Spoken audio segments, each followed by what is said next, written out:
Yeah, I mean, it's a unique experience. You come to this beautiful area surrounded by mountains, and then Buffy's a great guy.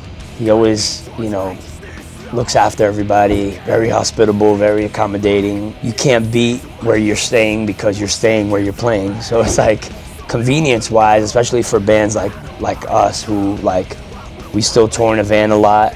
We still do long drives and grind it out a lot. So this is one of those rare times where it's like we don't have to go drive 2 hours to go to our hotel because our hotel is right here. Besides the comfort part of it for the people that come to see the show, I mean, it's a very intimate, you're just in this really small room, like almost a cave, it looks like from the stage perspective.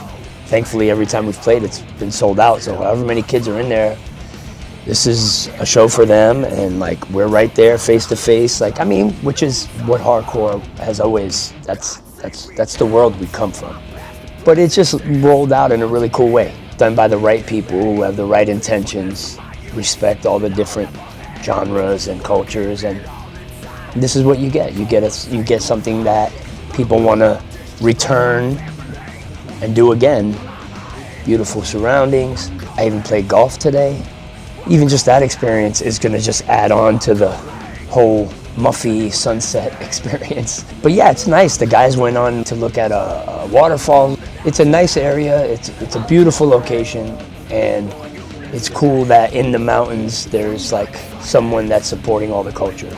Like I said in an interview before, Sasha, it's a very unique situation that we have here with these kind of shows, and it's very supportive of the cultures that come here. Thank you again, brother.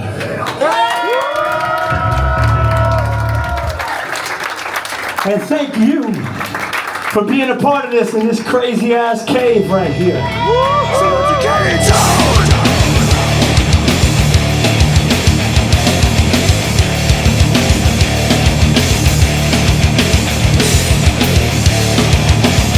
Thankfully, I do still get a lot of different emotions when I play. So I guess I wouldn't be able to do it otherwise. I still feel like I'm physically able to do, what we do at the highest level. So that's important, because I guess if you're physically not feeling like you can put out what you need to put out, then that could be a problem. But emotionally speaking, like you mentioned, I mean, this is a crazy world we live in, and there's no shortage of things to pull from. I grew up, dealing with a lot of different adverse things, in my family life and whatever else, and that residual trauma has never left me yet.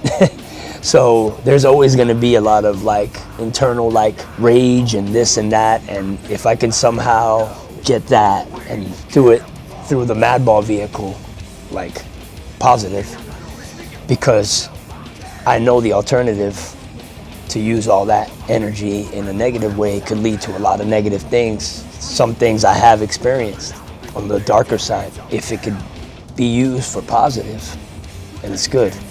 And my tank is not empty when it comes to a lot of, feeling a lot of different emotions about a lot of different things. Personal, socially, in the world. The fire's either lit or it isn't. And the fire's well lit, doing this since I was a kid, really, and more on and off as a young kid, but then at some point this became my job, my career, what I do, whatever. And I wouldn't do it if I didn't have all those factors, the ability to do it right, and then the feelings that I get when I do it, and obviously, being able to take care of the people around me. That's an important factor as well. I still play your game, frustration of wanting things that you can't. I would probably not be able to tell them just one thing. I mean, I have 2 kids, 13-year-old son, 9-year-old daughter, and I've personally dealt with a lot of, anger issues and this and that, so I definitely have always been a big advocate of breaking the cycle.